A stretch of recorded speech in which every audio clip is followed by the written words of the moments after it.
Muy buenas tardes para todos.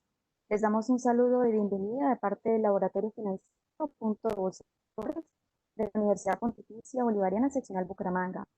En la tarde de hoy tendremos la charla Blockchain y sus usos en la economía y las finanzas. Nuestro conferencista invitado es Juan Pablo Ramírez Herrera. Él es administrador de sistemas informáticos, especialista en redes y telecomunicaciones de la Universidad EAFIT, máster en innovación del Tecnológico de Monterrey y máster en Management of Technology de la Universidad de Nueva York.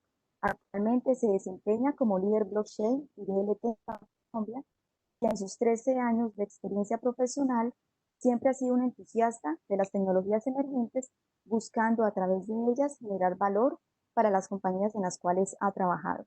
Entonces le damos la bienvenida a Juan Pablo en este espacio de formación con nuestra comunidad universitaria. Y Juan Pablo, te cedo la palabra para que iniciemos con este espacio. Hola Claudia y a todos, muchísimas gracias. Eh, Primero que todo, es un gusto estar con ustedes y que me hayan invitado a participar de la charla. Eh, Veo que hay un gran número de personas aquí pendientes, entonces yo creo que va a estar muy interesante. Lo más importante es que pregunten. El tema es interesante al mismo tiempo que un poco complejo, pero no es nada difícil. Entonces, eh, si quieres, comenzamos de una vez. Listo, claro que sí. Ya podemos dar inicio. Listo. ¿Me confirmas que estamos viendo la pantalla, por favor? Sí, ya se ve muy bien. Listo. Bueno, de nuevo muchas gracias. Como bien lo dijo Claudia, mi nombre es Juan Pablo Ramírez. Trabajo en Bancolombia liderando junto con otros compañeros la capacidad de blockchain en Bancolombia. En Bancolombia llevamos trabajando ya unos buenos años, aproximadamente 5 años en los temas de blockchain durante este tiempo hemos tenido la oportunidad de experimentar diferentes tecnologías, diferentes casos de uso y al mismo tiempo teniendo la capacidad de fomentar un ecosistema tanto técnico como de negocio que nos ha permitido llevar pues como estas capacidades de blockchain un poco más a la realidad y dejar de lado la teoría que de cierta forma se ha venido hablando mucho en los últimos tiempos. Esta charla la vamos a enfocar desde dos puntos de vista, un poquitico técnica y mucho más aplicada a los casos de uso, a como bien lo dice el nombre de la charla, usos en la economía y las finanzas, muy desde la perspectiva de servicios financieros, que es lo que hacemos hoy en día en el banco, pero también cómo esos servicios financieros van a estar impactando el día a día de las personas que al final terminan siendo implicaciones económicas y cómo las personas al entrar en un esquema descentralizado y empoderándose de su información y sus valores, pueden comenzar a trabajar con la tecnología. Entonces, primero, comencemos con la definición de la tecnología, que es blockchain. Y a mí me gusta siempre comenzar hablando de qué es blockchain, empezando con qué no es. ¿Y por qué empezando con qué es? Porque lo que nos ha pasado específicamente en la organización es que la mitificación que tiene blockchain con muchos otros elementos no permite que la, l- no permite que el concepto que nosotros quisiéramos que las personas se apropien o esa absorción del tema de blockchain no se dé de la forma correcta. ¿Por qué? Porque lastimosamente, como lo están viendo aquí, eh, hay elementos como la asociación de blockchain como tecnología a los diferentes casos de uso que se pueden dar. Hay casos de uso maliciosos como personas que utilizan blockchain para crear pirámides, o hay personas que creen que es que la tecnología realmente no es una tecnología, sino que es un lenguaje de programación o que es un elemento criptográfico, pero realmente lo que blockchain utiliza es, dependiendo de la forma, como lo vamos a ver más adelante, utiliza lenguajes de programación por ser un elemento tecnológico y su base sí es la criptografía, pero blockchain como tal no es criptografía, ¿cierto? No es ni Machine Learning, no es una librería de Python, aunque posiblemente si lo si combinas blockchain con Machine Learning puedes llegar a tener resultados muy interesantes en elementos analíticos y Python puede ser una forma o un framework que puedes utilizar para programar aplicaciones que se pueden correr posteriormente en un framework de blockchain, pero no es ninguno de estos. Al final, y el más importante y por el cual se asocia principalmente blockchain, que es Bitcoin, termina siendo solamente un caso de uso. Bitcoin o realmente blockchain nació a partir de Bitcoin y Bitcoin como tal lleva más de 10 años en el mercado, desde que Satoshi Nakamoto propuso la forma de la desintermediación financiera a través de la tecnología y la criptografía. Pero en esta charla, y también es importante mencionarlo, no nos vamos a enfocar en criptomonedas, nos vamos a enfocar única y exclusivamente en la tecnología y cómo el paradigma cultural que la tecnología nos trae nos va a permitir eh, desarrollar casos de uso que pueden ser muy importantes para la sociedad. Entendiendo que no es y entendiendo la forma en que muchas veces las personas, no todo el mundo, ciertas personas asocian la tecnología con casos de usos distintos. Vamos a hablar de qué sí es. Y aquí es donde se pone interesante el cuento. ¿Por qué? Cuando hablamos de blockchain, yo creo que hay muchísimas formas técnicas o explicándoselo a un niño, explicándoselo a la abuelita o explicándoselo a alguien que no conozca de nada de tecnología. La definición más cercana o más sencilla a la que yo he podido llegar para explicar es que blockchain es como si fuera un libro contable, pero que este libro contable siempre contiene la información del pasado. Y es que cada hoja que yo voy pasando hacia adelante, voy teniendo una referencia de lo que ha sucedido atrás, ¿cierto? Esto nos permite una forma de que podamos tener un registro distribuido en el cual las partes que no se conozcan puedan llegar a un consenso y puedan tener cierta información sin necesidad de que exista alguien centralizado para llegar a ese consenso, ¿cierto? Que es importante que este elemento que estamos viendo en las imágenes, como ese libro contable, sea común, que sea el mismo para todos y que sea digital. Eso permite que yo no pueda tener información duplicada o que o que no haya alguien que fácilmente pueda falsificarme lo que yo tengo, porque como lo tengo distribuido, puedo mucho más fácilmente lograr validar los puntos de información que existen alrededor de una red de blockchain, ¿cierto? Primer elemento, o la forma, creo, no como primer elemento, sino como la forma más fácil de describirlo. También, ¿cómo se podría ver? Por su definición. Entonces, blockchain como tal, como su nombre lo dice en inglés, es una cadena de bloques. Y si hablamos de bloques, la forma más sencilla de definir un bloque es como si fuera un contenedor lógico que al interior va a tener transacciones. ¿Transacciones de qué estilo? Entonces yo voy a poder tener transacciones financieras o transacciones de registro de propiedades, transacciones de registro de información, transacciones de validación de identidad, transacciones de registro de alimentos o de muchos otros elementos que a hoy como casos de uso se pueden implementar en una red de blockchain. Los bloques como tal están encadenados entre sí y más adelante les voy a explicar cuál es la forma en que este encadenamiento que se dan los diferentes bloques permite que exista un elemento que se llama la inmutabilidad y es que yo no pueda eliminar información del pasado sin que en el presente yo me dé cuenta que esa información ha cambiado.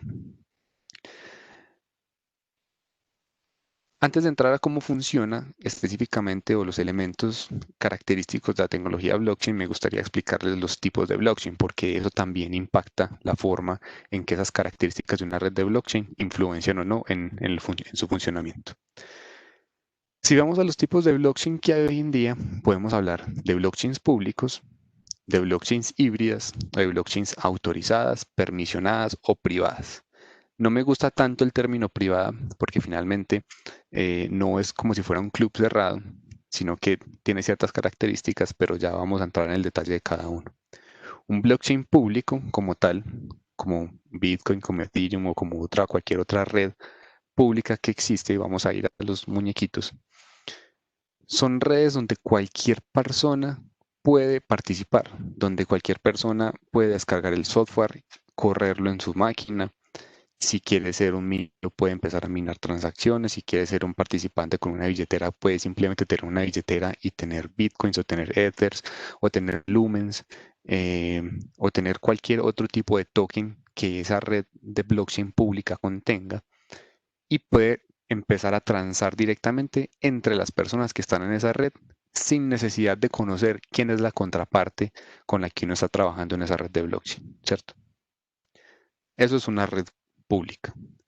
Una red autorizada, permisionada o privada es una red en la cual los participantes se conocen previamente, confían entre ellos y definen reglas para poder transar entre ellos en esa red autorizada.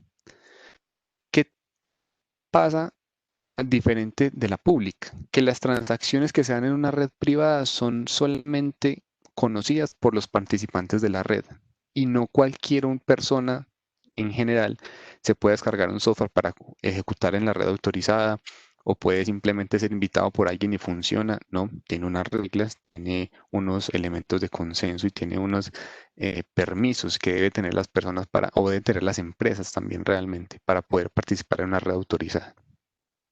Teniendo los dos mundos, el totalmente abierto y el cerrado, podemos también hablar de un tipo de blockchain que son las blockchains híbridas.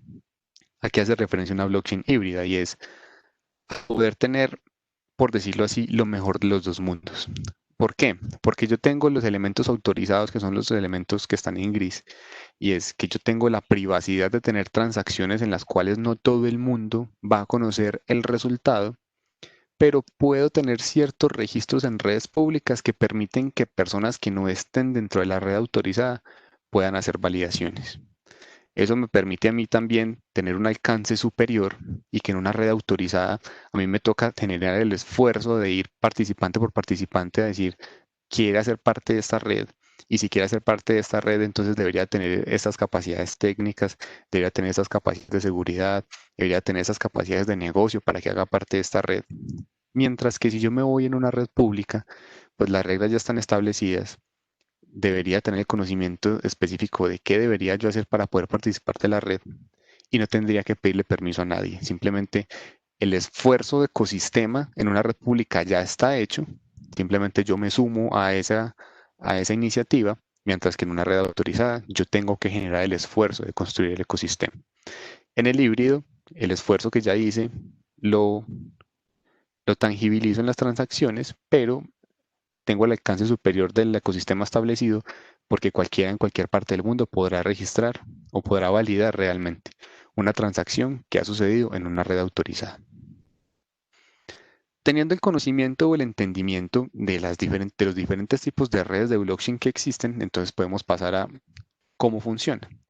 Y este cómo funciona lo vamos a dejar única y exclusivamente en redes permisionadas y no vamos a hablar del funcionamiento de redes públicas, porque si no estaríamos entrando al funcionamiento de criptomonedas, que no es el foco de esta charla. Las características principales de una red de blockchain, específicamente una red permisionada o autorizada, son 5. Primero, es una red de persona a persona. ¿Qué implica esto? Una red de persona a persona quiere decir que yo puedo transar directamente con otro participante sin necesidad de tener un intermediario que me orqueste o me articule la transacción. Primer elemento. Segundo elemento, ¿y qué es realmente el consenso? El consenso es el elemento sobre el cual nosotros definimos que nos vamos a poner de acuerdo. ¿Qué es ponernos de acuerdo? Ponernos de acuerdo quiere decir que vamos a tener reglas que deciden si el 30% está de acuerdo, la transacción sucede, si la mitad más uno está de acuerdo, la transacción sucede, o si el 100% de los participantes de la red están de acuerdo, la transacción sucede, ¿cierto? Pero para que podamos llegar a consenso, nosotros debemos tener unas reglas.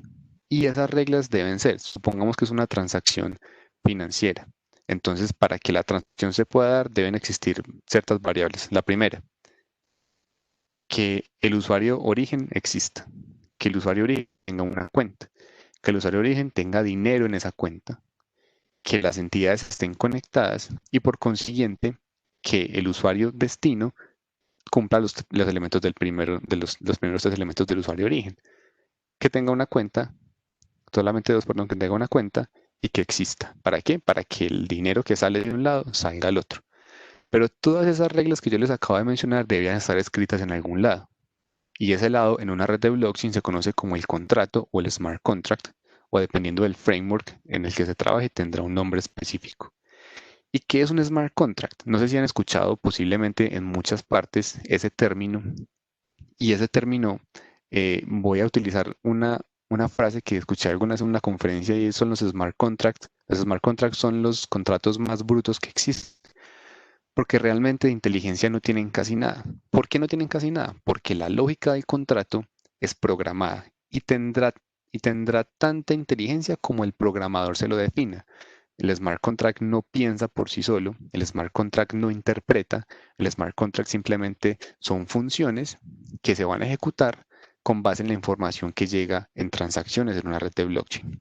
Entonces esas reglas del consenso y esas reglas de ponernos de acuerdo entre los participantes de esa red punto a punto o entre personas, las tengo que registrar en ese contrato para que cuando alguien proponga una transacción, todos tengamos una copia de ese contrato y podamos definir si esta transacción cumple con los elementos del contrato, la transacción se puede dar.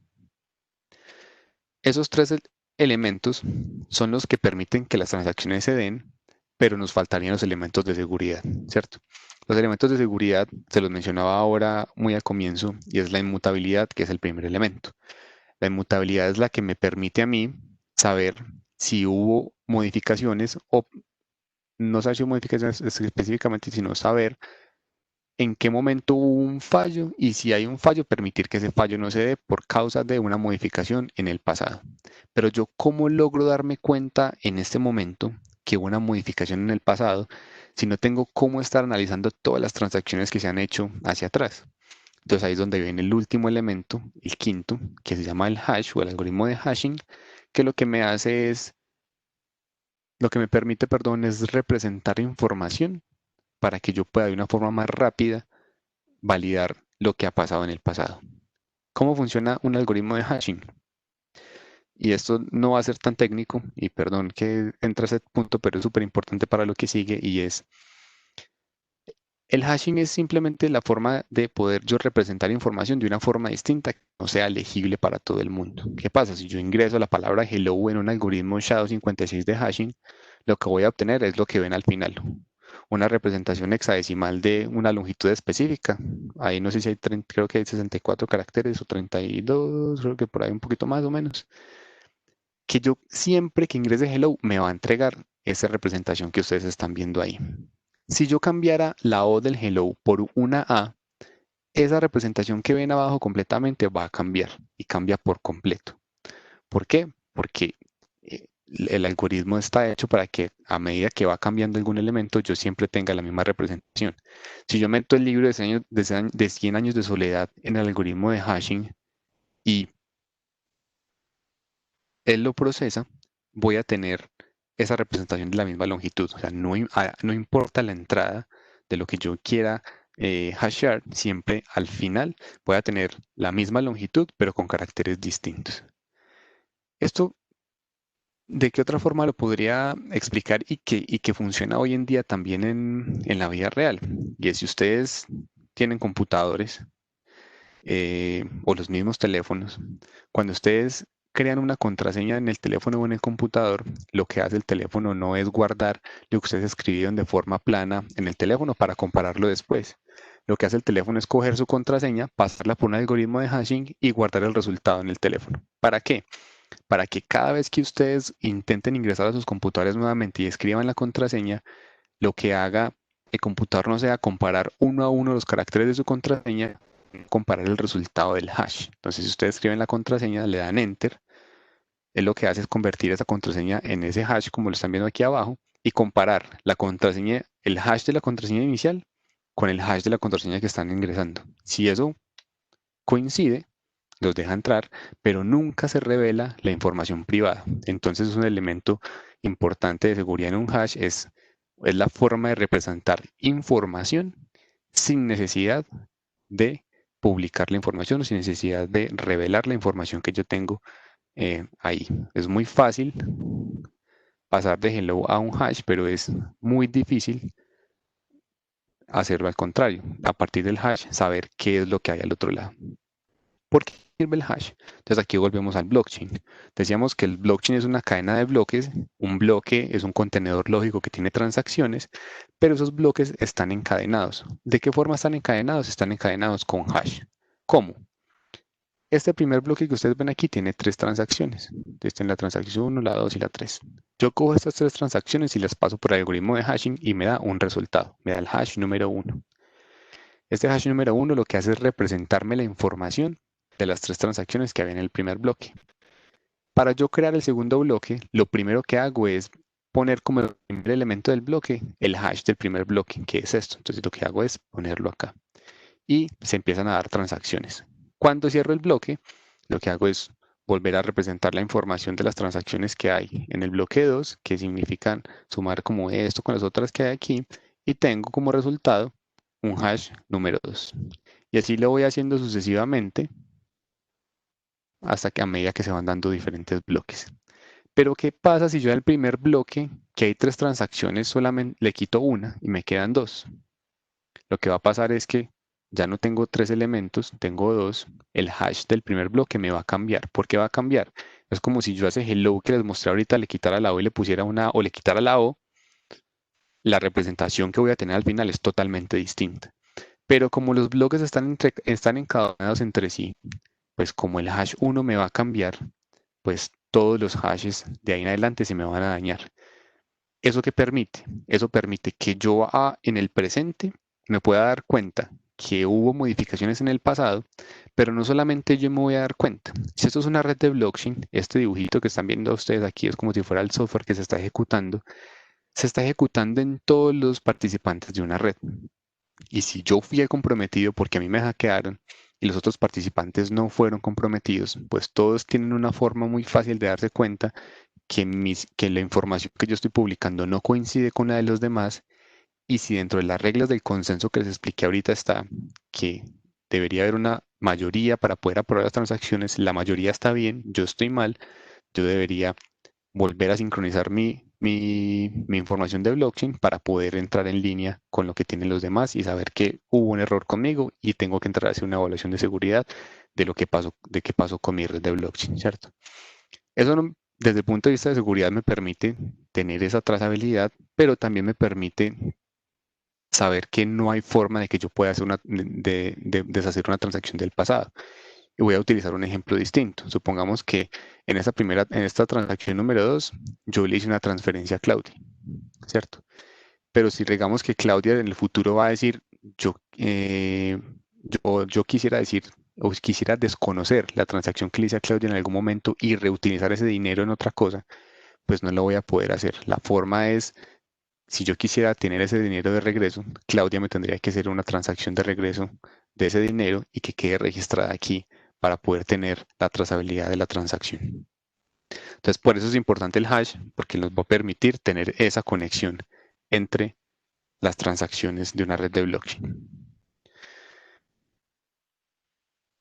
Hasta ahí la explicación muy técnica, pero vamos a entrar un poco a los elementos no solamente culturales, sino de cuáles son los elementos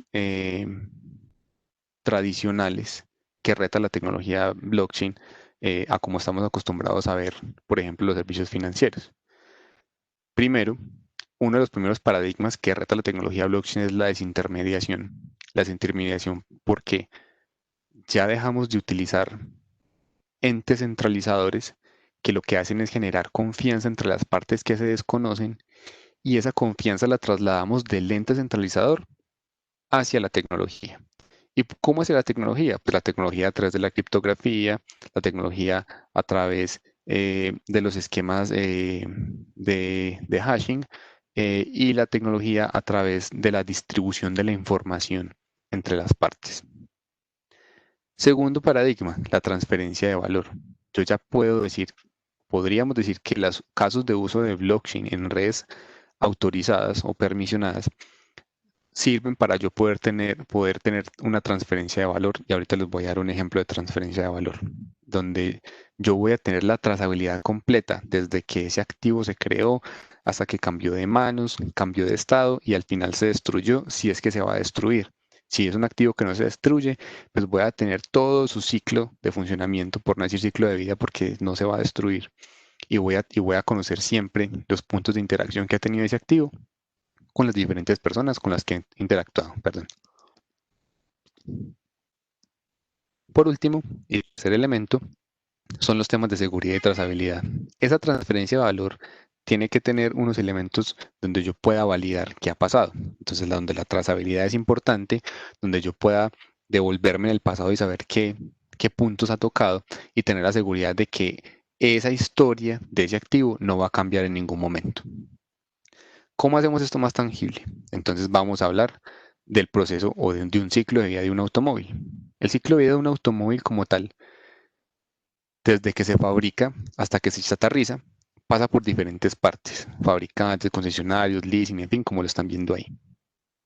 Cada actor o cada punto de contacto de ese activo, el activo es el vehículo, va a tener cierto nivel de información en cada punto de contacto. Ese punto de contacto implica que hubo una reparación o que hubo mantenimiento o que se le hizo un cambio de llantas o cualquier cosa o cambio de propietario.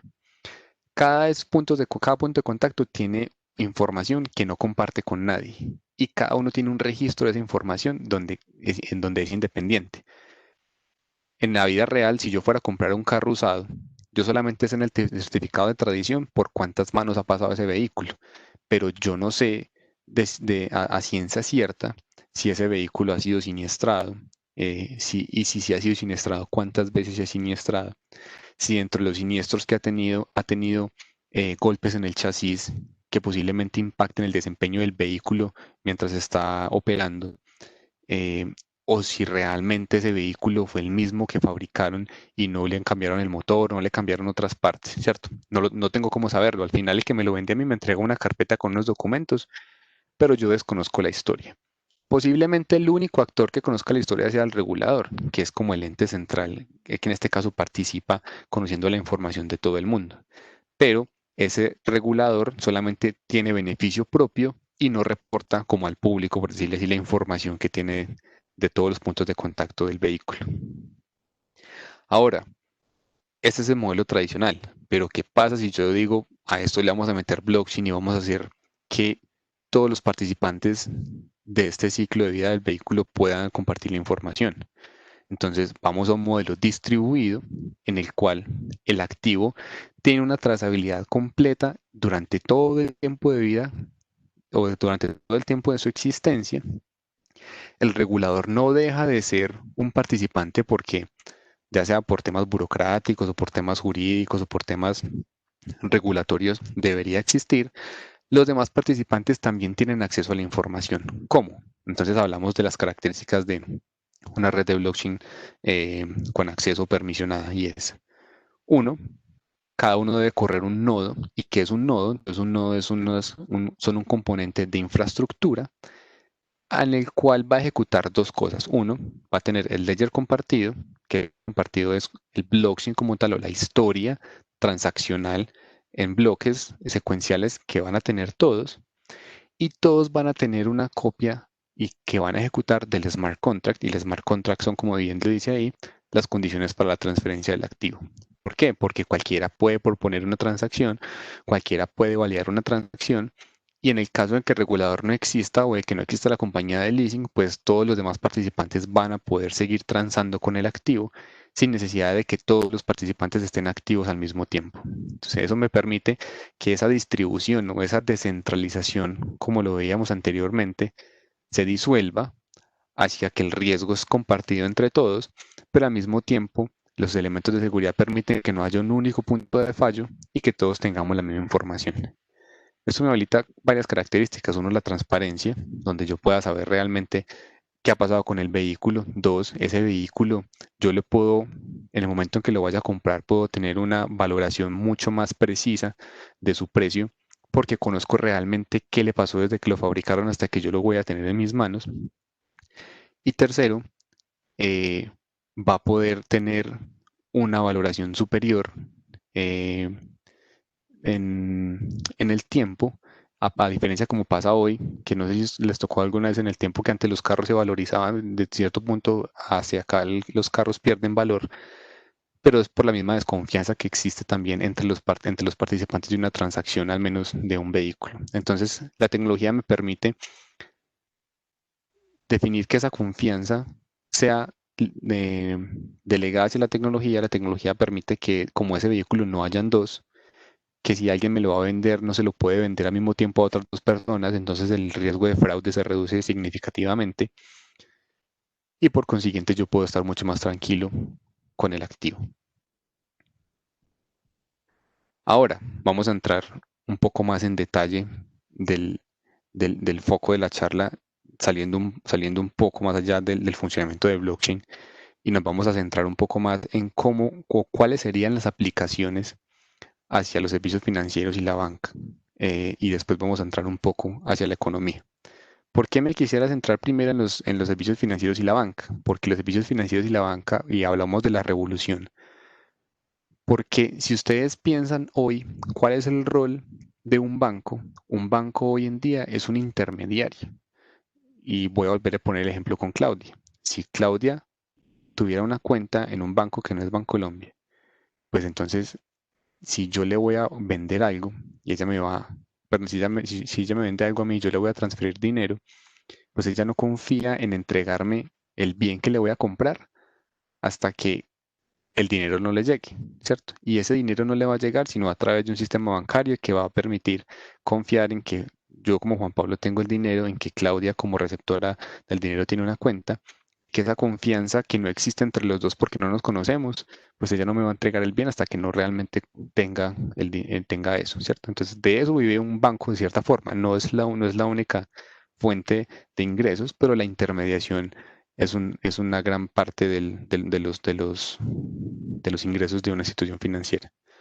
Si nos ponemos a pensar entonces, ¿qué va a pasar con los bancos con blockchain? Entonces los bancos se van a tener que transformar. ¿Por qué? Porque, como bien lo decíamos ahora, porque como va a existir la descentralización, entonces nosotros vamos a tener que pensar de qué forma cambiamos como institución financiera el paradigma, cómo nos transformamos de ser custodios, cómo nos transformamos de ser intermediadores, cómo nos transformamos de prestar servicios financieros tradicionales a decir, si todo el mundo va a tener posesión de la información en sus dispositivos y ya no van a confiar en mí tanto, entonces la confianza no va a ser mi principal factor, sino que voy a empezar a prestar servicios diferenciadores y distintos. ¿Cómo? De convertirme de un custodio a un prestador de servicios financieros. Y el prestador de servicios financieros, entonces ya no hablamos de servicios bancarios, ya hablamos de cómo yo le permito a través de una red propia o a través de una red de terceros a clientes que son míos intercambiar su valor sin necesidad de que yo participe en el intercambio de valor, pero ese cliente posiblemente sí confía en mí para que le almacene sus credenciales. O si no confía en mí para que le almacene sus credenciales, al menos confía en mí porque más adelante va a tener una necesidad de crédito o va a tener una necesidad distinta en la cual me tenga que entregar la información como banco. No necesariamente lo tengo que obligar a que me entregue la información. Perdón, yo tomo un poco de agua. Tercero, blockchain me va a permitir el intercambio de valor directo. Y esa descentralización me va a permitir a mí que como yo no, a mí como servicio, como banca, como entidad bancaria, que ya no voy a tener el control del intercambio, pues entonces posiblemente no tenga control del intercambio, pero puedo tener información más específica de las transacciones que hacen mis clientes, cómo conoces al cliente sin necesidad de entrar al detalle de que está comprando, que eso es un elemento súper importante. Aunque blockchain me permite tener trazabilidad de las transacciones, yo no necesariamente sé, por ejemplo, que Claudia está haciendo el supermercado a comprar leche de una marca específica. Simplemente sé que está en el supermercado comprando algo, pero el detalle no lo conozco. Y si Claudia no quisiera en algún momento revelarme a mí como banco que está comprando eso, tiene la potestad de decir, no revelo a ciertos actores la información de las transacciones que tengo o de mis transacciones financieras y tiene la libertad de como intercambio de valor directo a través de la aplicación, lo puede hacer a partir de una aplicación distinta que no sea la de Bancolombia en este caso. ¿De qué otra forma revoluciona blockchain los servicios financieros? Y es que vamos a tener una representación de valor digital mucho mayor.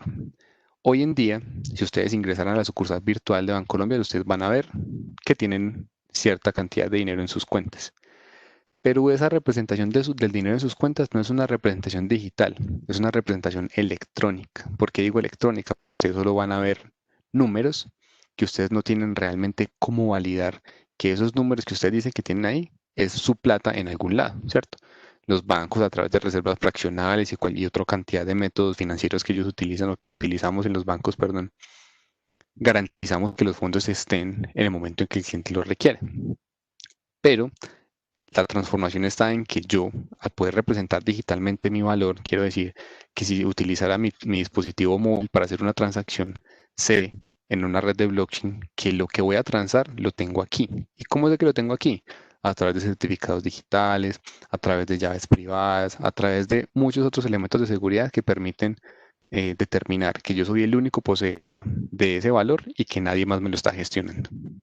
Eso me lleva al punto número 5, que es el empoderamiento del usuario. El empoderamiento va a que yo, como usuario, tengo el control de mi dinero, no necesito al banco para que me lo guarde, posiblemente necesito al banco para que conozca mi historial y me dé crédito o conozca mi historial y me dé otro servicio que no necesariamente sea el transaccional, pero que está en mí definir a quién le doy acceso, a quién le doy información y quién gestiona mis elementos. Si yo tengo la capacidad de hacerlo a través de un dispositivo, lo hago sin ningún problema y no confío en nadie más.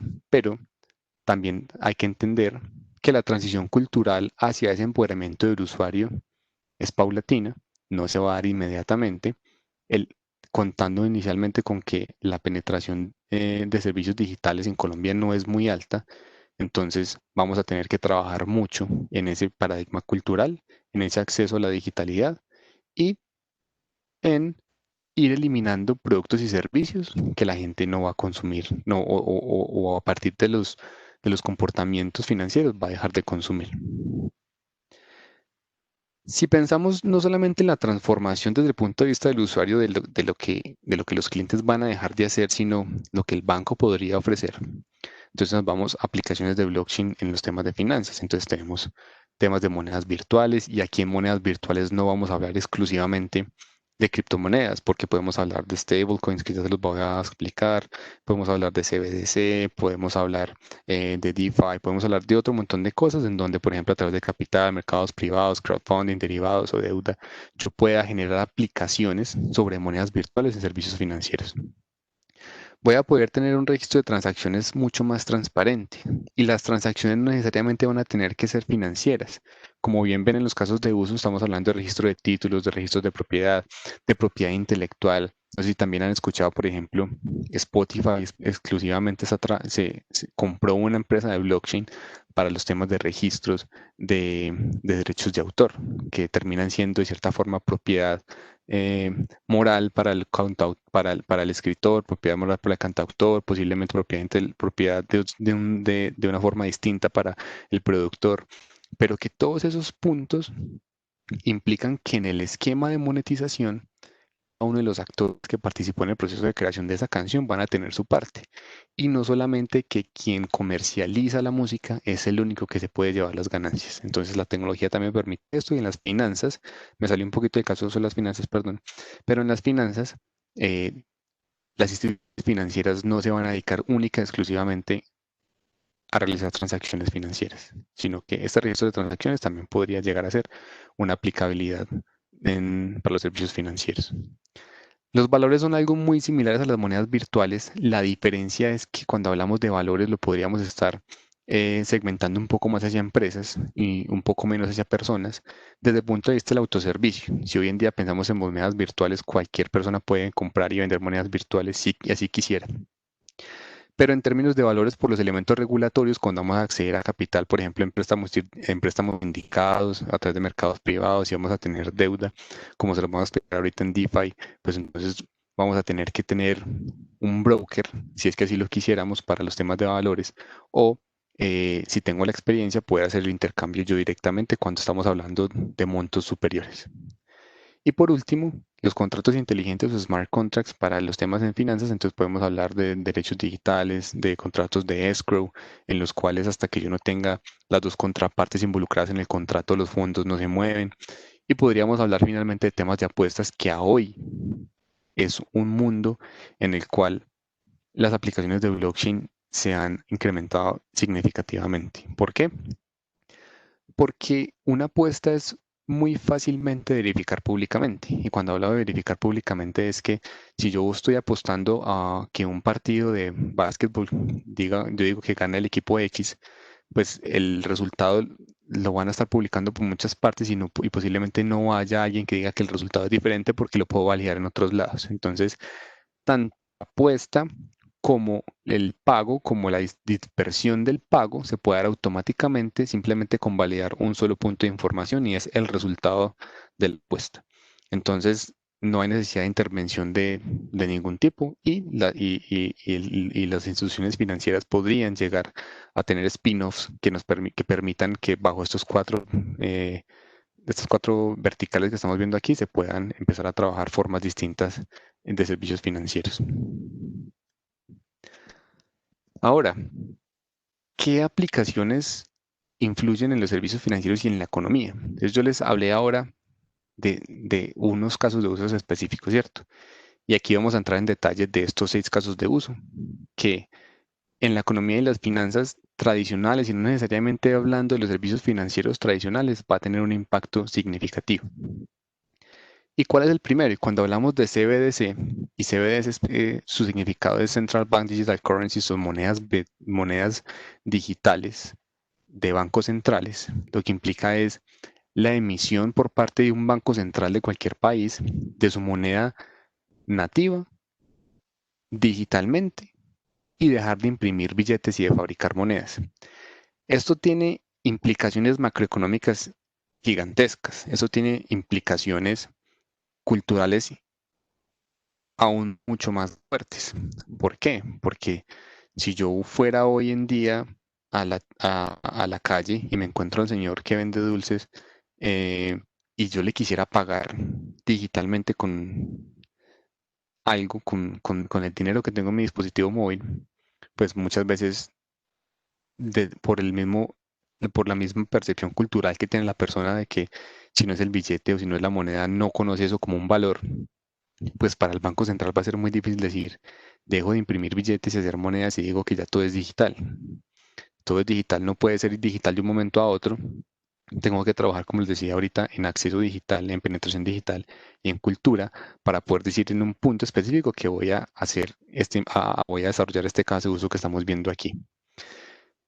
Como tal, hay muchas formas de que los bancos centrales puedan hacer emisiones de moneda digital. Y hablando, por ejemplo, si diéramos el ejemplo del peso digital, si el Banco de la República dijera, ahora el peso ya no es el peso tradicional, sino el peso digital, y la primera capa que voy a permear con el peso digital son los pagos wholesale, o lo que se conoce como el M0 en ciertos componentes. Y es la emisión directa del Banco de la República a bancos comerciales o a eh, incumbentes directos con el Banco de la República.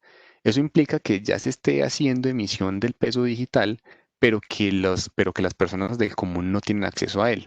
¿Qué pasa? Por ejemplo, cuando hay pagos interbancarios, cuando hay pagos entre comisionistas de bolsa, cuando hay pagos entre grandes instituciones con transferencias al exterior, posiblemente esas transferencias se hagan en peso digital y no necesitemos estar mandando camiones blindados o tener tesorerías por ahí guardadas, como lo hacen ciertas instituciones financieras, para hacer traslados físicos de dinero.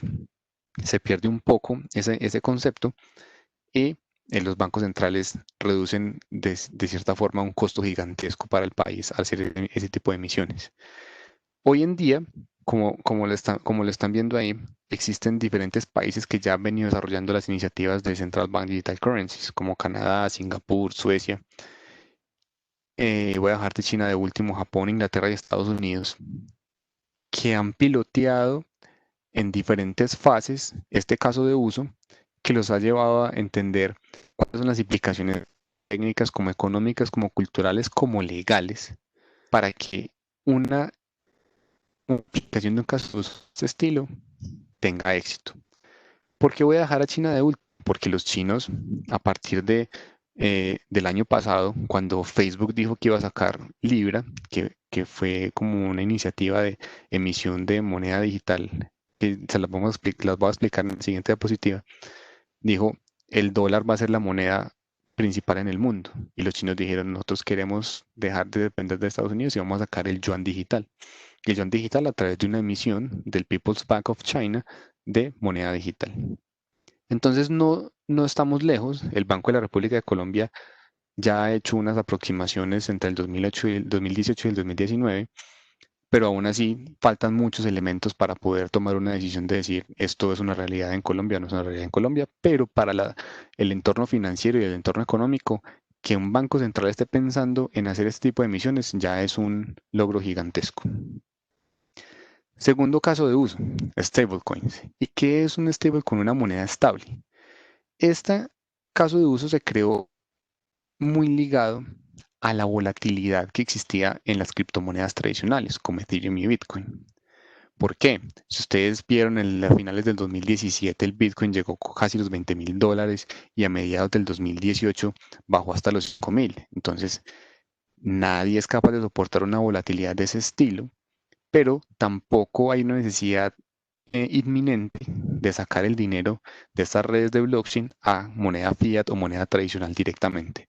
Entonces dijeron, creemos una moneda que tenga un vínculo, un peg, como se conoce en inglés, a una moneda específica, puede ser a monedas fiat como el dólar, como el euro, como el yen, como cualquier otra moneda, o a commodities o a activos tradicionales como el oro, como la plata, como el cobre, o podemos tener monedas estables que también vayan vinculadas directamente a otras criptomonedas y otras criptomonedas, por ejemplo, en bloque o en canastas, donde la volatilidad, si se llegase a dar, no es tan alta y hay una protección sobre el valor de la inversión inicial, ¿cierto? Entonces, el stablecoin como definición es una representación uno a uno de lo que yo entrego. Si yo entrego, por ejemplo, supongamos que existe el stablecoin del peso colombiano. Y entonces yo le voy a Bancolombia y le digo, entrego 1.000 pesos. Y Bancolombia me entrega 1.000 pesos digitales de una moneda estable, ¿cierto? ¿Qué pasa? El banco, en este caso Bancolombia, debería tener eso guardado en algún lado y esa plata no debería moverla como la mueve tradicionalmente financieramente, sino que debería existir una reserva para que en el momento en que haya un reclamo del dinero exista esa representación tradicional para podérsela devolver a los clientes. ¿Qué permite eso? Que esa representación digital de ese billete que yo entregué de 1.000 pesos en el banco, yo ya la puedo intercambiar por otros activos y la puedo intercambiar en redes públicas y puedo hacer otro montón de elementos. Y si a mí no me gusta, por ejemplo, esa representación del peso en stablecoin, pues voy y lo cambio por una representación del dólar en un stablecoin. Y entonces de esa forma también yo me voy eh, protegiendo de la volatilidad en la tasa de cambio que existe entre el peso y el dólar. Hay muchas formas de poder aplicar este concepto en elementos económicos y más que todo en los temas de inversión. Si yo estoy cambiando mucho en monedas en redes públicas, porque me cubro de la volatilidad, dos, me puedo llegar a un punto de equilibrio en el cual si sé que va a bajar, si me muevo al dólar no va a pasar nada y cuando suba o baje ya tomo las decisiones que yo quiera tomar sin necesidad de que el dinero salga de las redes públicas de blockchain. Este es uno de los casos de uso que ahorita lo vamos a ver aplicado a otro que no necesariamente implica criptomonedas. Tercer caso de uso, o finanzas descentralizadas, perdón, o decentralized finance. Eso es un concepto que se ha venido trabajando en Ethereum, que Ethereum es una red de blockchain pública en el último año y medio, que lo que está buscando es que las personas migren de las instituciones financieras tradicionales a hablar de servicios financieros distribuidos por el mundo. Y servicios financieros distribuidos es que yo pueda tener préstamos, que pueda tener arbitraje, que pueda tener inversión directamente con mi dinero en blockchains públicos sin necesidad de que un banco intermedie mi proceso. Por ejemplo, yo tengo 10 millones de pesos, ¿cierto? Y quisiera que me hicieran un préstamo en criptomonedas. Entonces yo entrego 10 millones de pesos, me entregan criptomonedas, ¿cierto? Por esas criptomonedas no me van a dar ningún interés, pero yo puedo ponerlas a trabajar en otro lado hacerme una rentabilidad, venderlas y volverlas a intercambiar. O al revés, yo tengo criptomonedas en este momento, pero tengo una necesidad de liquidez en moneda normal, en el peso colombiano, pero yo no quiero vender mis criptomonedas. Entonces yo digo, hey, presto mis criptomonedas al valor de ese momento y ese valor se congela para mi intercambio, pero para el que me las compra puede fluctuar y hacerse su negocio. Resuelvo mi necesidad en pesos colombianos, recupero mis pesos colombianos y vuelvo a obtener mis criptomonedas y nunca las perdí. ¿Qué pasó? Nunca perdí como tal el valor de inversión que tuve en las criptomonedas porque aunque hubiera existido variación en el precio, yo no lo sentí. Simplemente a mí me prestaron pesos colombianos a partir del activo que yo tenía, pero el que me la recibió a cambio de pesos colombianos posiblemente se hubiera hecho una ganancia importante. Entonces, no solamente en préstamos, eso también tiene un elemento de arbitraje, como se os acaba de explicar, y es la diferencia. Puedo ganar o puedo perder, o puedo también determinar invertir. Tengo criptomonedas, las puedo meter en un pool o en un stake de criptomonedas que por mayor volumen voy a tener un poder de negociación distinto. Ellos harán lo que haya que hacer o en la misma red genera los movimientos que existan y después de un tiempo me devuelven mis criptomonedas más un interés en criptomonedas. ¿Por qué? Porque hubo una ganancia de esas comisiones, de esos movimientos que se hicieron por fuera. Entonces, este movimiento implica entonces también que yo deba tener una billetera en mi dispositivo móvil, que yo tenga el conocimiento suficiente para hacer los intercambios y que pueda moverme por el sistema público de criptomonedas para poder hacer los intercambios. Cuarto caso de uso, perdón, hablamos de los STOs. Y un STO no es nada distinto a un IPO o a una oferta pública de una compañía que quiera sacar acciones al mercado, en el mercado de valores. Un STO es lo mismo, pero representado en tokens, como lo están viendo en el flujo. Entonces alguien va a vender acciones, una empresa necesita vender acciones, la gente le compra las acciones y ese compra de acciones no es que yo a través de la bolsa de valores vaya, registre la acción, de Cebar me la registre, no sé qué, no va a pasar eso, sino que a mí me entregan un token equivale al valor de la inversión que yo hice en las acciones que esta empresa sacó. Cada transacción que se da en ese STO se registra en una red de blockchain. Y esos registros de la red de blockchain no solamente registran quién compró y quién vendió, sino que me permiten a mí tener la seguridad de que ese porcentaje en esa empresa nadie más lo va a poder tener y que existe eh, un sentido de propiedad con esa empresa, con el token que me dieron. Puede existir un mercado de segundo nivel y es que yo revenda ese token en otro lado y yo me pueda ganar una diferencia en caso de que la valoración haya subido o que pierda dinero si la valoración bajó. Pero pues ese mercado de segundo nivel ya es como lo que pasa hoy en día cuando hay la reventa de acciones. Al final, si yo quisiera simplemente, o si la empresa está comprando deuda, simplemente publica que está volviendo a vender está volviendo a comprar sus tokens, perdón, lo recibe a cambio del dinero a lo que esté la valorización, pero lo importante aquí es que el esquema cambia respecto no solo a que me representa un token, sino que entonces yo ya no voy a necesitar una banca privada, yo ya no voy a necesitar un estructurador para poder hacer un IPO, lo hago con un STO y que al ser un registro transaccional público en blockchain, pues no todo el mundo, pero muchas personas van a poder tener acceso a la información de las transacciones que están sucediendo allí. Ya se me está acabando el tiempo, me faltan solamente 2 casos de uso. Remesas, específicamente lo que me va a permitir a mí es poder brindar una experiencia distinta, tanto al colombiano que vive en el exterior que quiere enviar dinero a su familia, como al receptor de ese dinero en Colombia. ¿Por qué? Porque hoy en día una remesa requiere la intervención de la remesadora, en el otro lado requiere la intervención de la red interbancaria SWIFT para poder hacer el intercambio, requerirá de una institución financiera en Colombia para recibir el dinero, y si no es una institución financiera, de una remesadora en Colombia para recibir el dinero y que esa entrega de ese dinero se hará específicamente en efectivo. ¿Qué pasa? En esa intermediación hubo un montón de costos, hubo una cantidad de tiempo importante en el cual la persona, desde el momento en que la envió hasta que la persona que la recibió, eh, posiblemente no fue tiempo real y perdió dinero. Si yo envío 10 millones, posiblemente lleguen 9.900.000 o 9.800.000 porque hay que pagar comisión, porque hay que pagar una tasa de cambio, porque hay que hacer elementos súper importantes ahí dentro de la estructura tradicional.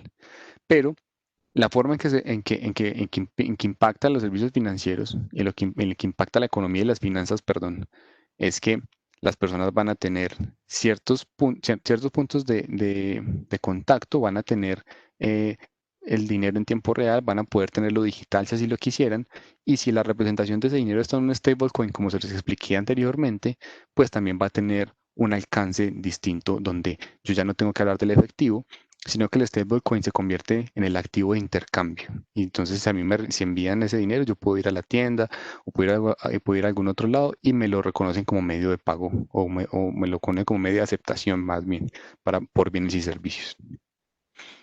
Por último, tenemos los temas de identidad. Y cuando hablamos de identidad digital lo dejé de último, no porque fuera menos importante, sino porque es el más importante. Cuando vamos a hablar de casos de uso en redes de blockchain, lo más importante es yo poder saber que la persona que está transando sí es quien dice ser. Y si es quien dice ser, va a poder tener la capacidad de definir qué quiere que pase con la información que está transando en esa red de blockchain. Como se los decía ahorita, yo puedo decir si el banco puede acceder o no a mi información. Si, por ejemplo, hablamos de un data crédito que conoce todo lo mío de todo el mundo, entonces yo digo, no, es que data crédito no lo necesito. Yo tengo la información de todos mis productos financieros yo, y si yo voy a necesitar información de un punto específico, eh, por ejemplo, un banco que me va a prestar dinero, entonces simplemente apruebo a ese banco para que consulte mi información y desde el mismo punto yo lo puedo desautorizar para que no la siga viendo. Entonces la identidad permite el empoderamiento del usuario, uno, de cierta forma, dos, permite que pueda participar en el esquema de monetización, como por ejemplo las plataformas premium, que me dan gratis muchas cosas, pero me dan gratis muchas cosas a cambio de la información que yo genero o a cambio de la información que yo les entrego. Esto me permite, por ejemplo, en el futuro saber que me puedo autenticar con mi propia información y no tengo que hacer login con Google, no tengo que hacer login con Facebook, con nada, sino que, con Facebook, perdón, con nada, sino que yo directamente controlo lo que tengo financieramente y no solamente financieramente, sino información que puede ser también médica, información. Entonces está la médica, está la transaccional y está la información eh, de propiedad digital que yo tengo. O posiblemente si yo soy un inventor, si soy un investigador, puedo tener ciertos elementos asociados a mi cuenta personal que están alojados en un dispositivo móvil. Entonces, por ese lado, identidad es la base de muchos casos de uso de ahí hacia arriba que se pueden implementar en una red de blockchain. Por último, ¿cuál es el futuro de blockchain o cómo definiríamos nosotros o cómo definiríamos al interior de la organización qué debería ser el futuro? Y yo lo voy a dar en tres pasos porque pues, no me considero adivino y no sé qué va a pasar más allá, pero hay tres puntos que se deberían dar para que ese futuro se pueda dar. Uno, una apertura regulatoria. Y apertura regulatoria desde el punto de vista es que desde el entendimiento de la tecnología sepamos qué se puede hacer y qué no se puede hacer, cómo se pueden generar controles para que lo que consideramos hoy como un riesgo se pueda mitigar y permita que la innovación que se está haciendo al interior de las entidades financieras y a través de las mismas startups o las mismas fintech puedan empezar a generar mercados distintos. Segundo, transformación cultural, no solamente en las personas, sino en las instituciones. Esa transformación cultural implica un cambio de paradigma, pensar que vamos a cambiar de lo centralizar a lo distribuido y que al final vamos a tener todos la potestad de la información y el control. Finalmente, esa transformación cultural me va a llevar a una adopción paulatina. El hecho que existan los dos primeros elementos no quiere decir que todos van a meter en blockchain inmediatamente y que todos los casos de uso van a existir de un momento a otro. Va a ser paso a paso. Y eso va a permitir que ese futuro que hoy nos imaginamos descentralizado, ese futuro que nos permita estar empoderados con la información, o el futuro que nos permita transar lo que queramos sin necesidad de que nadie exista, pues se pueda dar a medida que estos tres elementos se van consiguiendo. Hasta aquí la charla. Muchas gracias por el tiempo y por la atención. Claudia, me cuentas si hay preguntas para poderlas resolver inmediatamente. Claro que sí, Juan Pablo. Entonces estamos recibiendo las preguntas por el chat. Entonces me va a permitir ir leyendo ya algunas que nos han planteado. Nos pregunta Juliana que, bueno, ella me dice, no quedó muy claro qué está implementando Bancolombia en el momento con respecto a blockchain. Ella quiere saber de pronto que, con un ejemplo más concreto, qué se está aplicando en blockchain en estos momentos de parte del banco. Pues yo creo que esa información no la puedo dar tan claramente, eh, pero lo que sí les puedo decir es que el banco hoy en día, por las mismas restricciones regulatorias que existen, no se puede meter tan directamente en en blockchains públicos y nos estamos concentrando más en las blockchains autorizadas o permisionadas. Eso implica que hay un esfuerzo de que, de que existan alianzas, no solamente con otras entidades financieras, sino con otros actores relevantes del mercado financiero para hacer casos de uso, por ejemplo, de interoperabilidad o casos de uso de intercambio de activos o casos de uso, por ejemplo, que sé si les puedo contar porque es público lo que se hizo en algún momento con el Banco de la República y el peso digital. Entonces, el detalle como tal de los casos de uso de Bancolombia no se los puedo dar, pero les puedo decir que estamos trabajando en aplicaciones en las cuales los ecosistemas los hemos venido creando paulatinamente y que ese esfuerzo en el corto plazo lo van a poder evidenciar en productos y servicios financieros. Listo, Juan Pablo. Nos pregunta Iván, me gustaría conocer si blockchain se está utilizando ya en otros países en el sector constructor y cómo podríamos aplicarlo en Colombia en este sector. Y Iván fue el que preguntó, ¿cierto, Claudia? Sí, entonces Iván sí se está utilizando en el sector constructor. Se utiliza de dos formas. Uno, asociado con la tecnología IoT. ¿Y por qué lo estoy asociando con IoT? Porque yo tengo que de alguna forma ir reportando si, por ejemplo, en el sector construcción, cuál es el avance de una obra para que la fiducia me pueda ir desembolsando yo como constructor, me pueda ir desembolsando a medida que voy avanzando en el estado de la obra. Dos, se está utilizando también para los temas de trámites, los trámites de adquisición del bien inmueble, porque hoy en día, por ejemplo, en Colombia, tenemos que ir a la notaría, tiene que existir un perito, deben existir pagarés, deben existir un montón de elementos que hoy en día son documentos físicos que de cierta forma, si existieran digitales y los procesos estuvieran digitalizados, yo los podría llevar a una red de blockchain fácilmente para hacer ese intercambio de información más rápidamente. Y ya se está haciendo en otros lugares con documentos, con documentos digitalizados. Y por último, en el sector constructor, también a través de la cadena de valor, por ejemplo, cuando yo compro cemento, poder registrar cuánto salió de la fábrica cementera, si el mismo peso llegó acá, la misma cantidad, si las barras de hierro que me están trayendo son del origen que yo las solicité y que no fueron modificadas en el camino. Entonces yo creo que hay muchos elementos como caso de uso que se pueden dar en ese sector y que en otros lugares se están haciendo. Los países específicamente no los tengo, pero te puedo asegurar que sí se está haciendo. Listo. Nos pregunta Catherine, respecto a la identidad digital, ¿el gobierno colombiano debería aprobar su uso para extrapolar este servicio a bancos, entidades de salud y otros trámites? Hoy en día, el gobierno, creo que desde el gobierno anterior, había sacado un proyecto que se llama la Carpeta Ciudadana. Y la Carpeta Ciudadana lo que busca es que entidades privadas desarrollen los servicios de identidad para que sean consumidos posteriormente por el gobierno.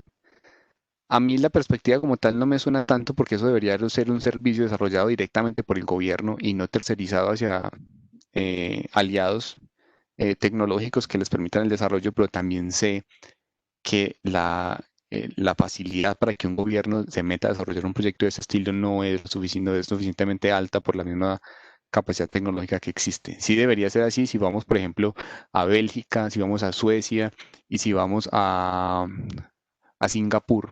Los proyectos de identidad digital existen hoy en día y hay validación, y en los mismos chinos, o sea, las personas habitantes de China, más bien, tienen esos esquemas ya desarrollados y son públicos y permiten que, por ejemplo, las transacciones que yo necesité dar, como el ejemplo que estaba ahí en el muñequito, y es yo no tengo que estar andando con mi pase porque es que mi pase no es el que define que yo realmente sé conducir, simplemente una validación con el emisor del documento en el cual, cuya identidad soy yo el propietario, puedo definir que yo sí realmente hice el curso, que realmente tengo los exámenes médicos al día y que mi vehículo también está al día. Entonces la identidad no solamente soy yo como persona, sino todo lo que me rodea y que sí debería estar definido por el gobierno solo por un elemento, porque el único actor que define identidades es la registraduría, en este caso en Colombia, y es el que me dice, el que me da un número de identificación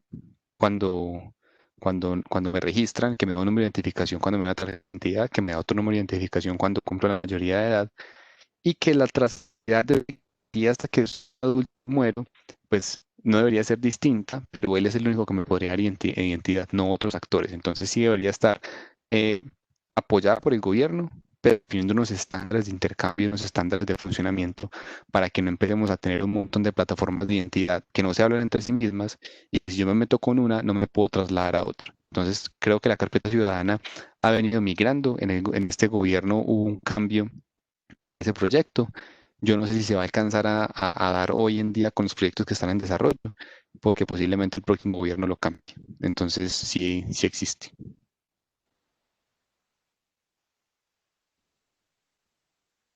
Nos pregunta Iván, ¿cómo se articula el blockchain con el machine learning? ¿Hay alguna aplicabilidad de blockchain con Big Data e inteligencia artificial? Pues, Iván, no la conozco directamente. Lo que sí te puedo decir, la forma que lo podemos mezclar es la siguiente.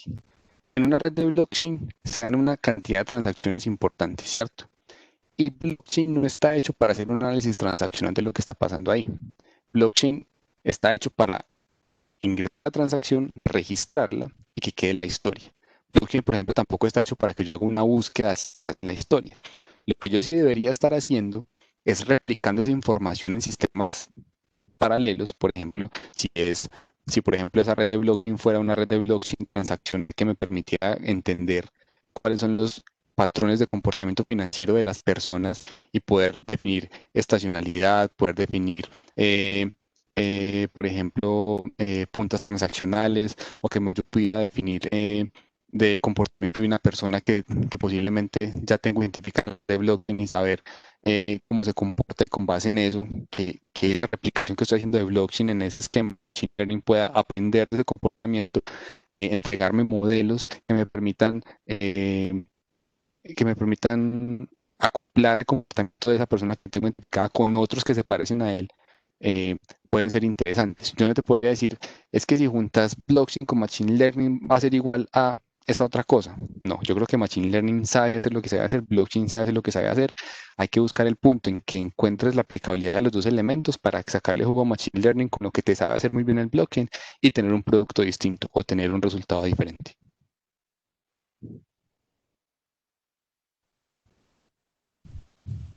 Juan Pablo, nos preguntan si existe alguna cartera digital que actualmente esté autorizada para el público en Colombia para que se pueda dar una compra y venta de criptomonedas.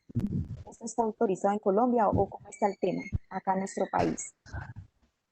La superintendencia financiera ha dejado muy claro que las instituciones financieras en Colombia no pueden invertir, comprar, intermediar o custodiar monedas virtuales ni tenerlas alojadas en sus servidores. Eso ha sido muy claro para las instituciones financieras, pero si ustedes miran el mercado de los exchanges en Colombia, como, es que no quiero dar nombres, como los que existen en este momento, eh, la libertad de poder hacer el intercambio. ¿Qué pasa? El Banco de la República dejó muy claro que las criptomonedas, específicamente el Bitcoin, no son un activo, ¿cómo es que se llama exactamente? No son un activo de curso legal en Colombia. Por consiguiente, si se aprobara directamente, decir, es posible hacer el intercambio de esas carteras como pregunta o Juliana, creo que es, eh, mm, estaría de cierta forma respondiendo en que si esa cartera quiebra o esa cartera tiene algún problema, pues hay alguna forma, se tendría que responder por esa inversión, ¿cierto? Entonces el Banco de la República no lo reconoce, pero los exchanges sí tienen la potestad de decir, contractualmente si te responden o no por esa cartera de inversión que quieres hacer. Entonces, existen las empresas, posiblemente no existen bajo el rubro de operación que debería ser porque legalmente aún todavía no está claro. En Colombia ese tema es una zona gris todavía y quienes operan de esa forma lo hacen a título personal y no lo hacen como lo haría, por ejemplo, un broker tradicional de valores. Entonces, pues también mi desconocimiento, que no conozca mucho al respecto, porque los exchanges que existen hoy en día son muy pocos, existieron otros hace un par de años, pero los bancos les cerraron las cuentas por las definiciones que hizo la Superintendencia Financiera. Pero la respuesta súper corta a eso es, no los conozco, y si existen, que creo que sí hay, eh, no están tan públicamente publicitados.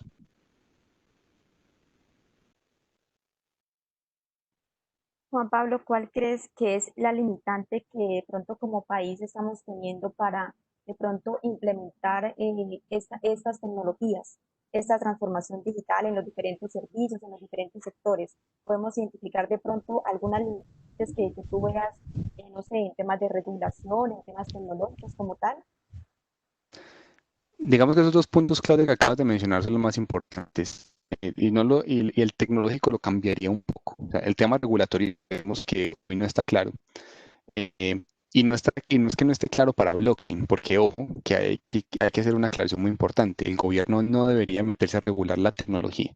El gobierno debería entrar a regular los casos de uso de la tecnología. Es como si yo dijera que el gobierno regula la nube. El gobierno no debería regular la nube, debería fomentar el uso de tecnologías como cloud para o muchas otras cosas, como está intentando fomentar en tecnología blockchain para otras. Pero la aplicabilidad de tecnología de blockchain, como lo pueden ser las criptomonedas, como lo pueden ser redes financieras, como lo pueden ser otras, deberían tener una regulación siempre y cuando afecte la forma en cómo tradicionalmente se hacen negocios en Colombia, y eso es lo que está pasando con las criptomonedas. Entonces, el regulatorio, uno, existe la restricción, pero yo no sabría decirte si es falta de conocimiento o falta de interés en que se pueda dar, y no me atrevo a dar un juicio, porque estoy hablando a nombre del banco en ese momento con los ejemplos que estamos dando, eh, pero sí hay un elemento importante ahí que hay que trabajar. Segundo, cuando hablas del elemento tecnológico, yo te dije que lo iba a renombrar y es, no lo hablo más no lo hablo tanto desde el punto de vista tecnológico, sino que lo hablo más desde el punto de vista de acceso a talento. ¿Por qué hablo de acceso a talento? Si tú vas hoy en día a buscar a una persona que ya sepa programar en algún framework de blockchain o que tenga el conocimiento de los conceptos de los activos y cómo funcionan los blockchains públicos, es limitado. Y no y conozco muy pocas universidades que se están metiendo en esos temas para poderlas y que técnicamente hay una profundidad de programación. Entonces, ¿qué estamos haciendo nosotros en Bancolombia? Como no encontramos los expertos, pues entonces los estamos formando. Los formamos es, digamos, gente que sepa programar y que se vean muy buenos programadores, y les vamos enseñando lo que necesitamos que sepan de blockchain o los frameworks que necesitamos que sabemos. Y aunque la curva de aprendizaje es lenta y se vuelve un poco larga también, sabemos que tiene la capacidad, la motivación y tiene la pasión por la programación que le va a permitir que esos otros conocimientos sean súper rápidos de aprender. Entonces, para mí serían esos dos elementos, regulatorio, acceso a talento. ¿Por qué? Porque yo creo que las capacidades existen completamente en Colombia, y si vemos la cantidad de personas que están trabajando en Colombia para empresas del exterior, que son muy buenas, eh, es impresionante. También hay una diferencia en la escala salarial, pues no es lo mismo lo que pago en pesos que lo que me puede pagar alguien más en dólares a la tasa de cambio. eh, pero pues eso es algo que sale del control de las instituciones que requieren de este tipo de talento. Pero para mí esos serían los dos elementos, Claudia, más importantes. Brian nos pregunta si hay alguna plataforma, página, curso, libro, algo donde se pueda aprender más o profundizar más sobre esta temática, algo que nos puedas recomendar. Hay muchísimas públicas. Les puedo decir que si les interesan los temas de criptomonedas, pueden hacer el curso de Princeton en Coursera. Yo creo que es el curso más amplio, detallado, respecto a criptomonedas. En edX existen cursos gratuitos, específicamente un framework que se llama Hyperledger Fabric, y hay cursos de framework y cursos de introducción a blockchain también, y van súper profundos en los conceptos. No es tan técnico, pero va en los conceptos. Tercero, hay otra red que se llama Stellar, que también entra mucho y tiene y que en la página stellar.org tiene capacitación de su plataforma, de los conceptos de blockchain, de los conceptos de redes híbridas, para que entiendan también un poco cómo va, cómo hacer el cambio. Una vez uno empieza por ahí, eso es como el hoyo del conejo. Uno se va metiendo y cada que se va metiendo se va encontrando con más y con más cosas. Leer papers de Satoshi Nakamoto de Bitcoin es complejo, pero es súper interesante entender la lógica que el personaje o los personajes, porque no sabemos todavía quién es, eh, le metieron a la creación de ese documento. Los elementos criptográficos que hay ahí son súper interesantes. Los elementos matemáticos que hay ahí también son muy interesantes. Uno no tiene que ser el experto en criptografía y matemáticas para poder programar en un blockchain público. Si se van a meter a crear una blockchain desde cero, sí sería importante que tengan esos conceptos, pero no es obligatorio. Y ¿cuál otra fuente de información? No, ponen cualquier cosa que pongan de aprendizaje blockchain en internet importante, preferiblemente en inglés, porque la documentación más amplia está en inglés que en español. Y en los mismos wikis o en los mismos repositorios de los frameworks de blockchain van a encontrar información muy interesante de funcionamiento tanto de los frameworks como de los conceptos de las tecnologías. Nos pregunta Brian, ¿cuál es la mejor metodología para comenzar a aplicar blockchain? Yo creo que el primer elemento es entender el concepto de las redes distribuidas, entender que ya no es un elemento de cliente-servidor como se conoce tradicionalmente, entender qué implica el procesamiento distribuido, entender qué implica que ya no exista un ente central que progrese, entender los conceptos de criptomonedas y entender los conceptos de intercambio y trazabilidad. Y de ahí en adelante, casi todos los frameworks de blockchain funcionan de una forma muy similar. Los cambios están en el contrato, cómo programo el contrato y cómo me conecto.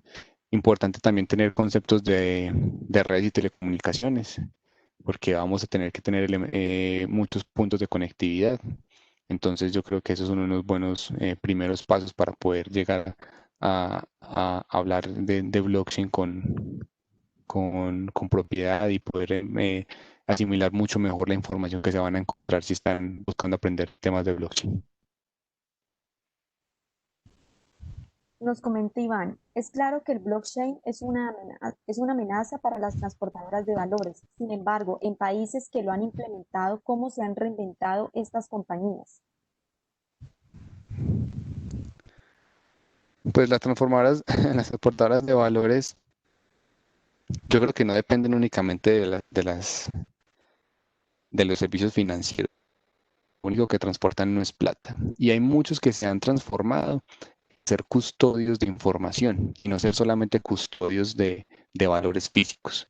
Y cuando hablo de información es que, por ejemplo, es que no puedo decir nombres, empresas, empresas de seguridad en España ahora se dedican a tener servicios de alojamiento de nube tipo Dropbox o tipo Google Cloud. Eh, entonces, es el modelo de custodia más que el activo que estoy transportando. Posiblemente los carros ya no se utilicen para eso, posiblemente en el futuro los carros de valores los utilicemos para transportar agua en algún momento, eh, pero a hoy es cambiar el modelo de negocio, no pensando únicamente en que son expertos en custodiar elementos físicos, sino que también pueden custodiar elementos digitales y eso les va a permitir a ellos poder ir transformando a medida que la tecnología les va proponiendo el cambio.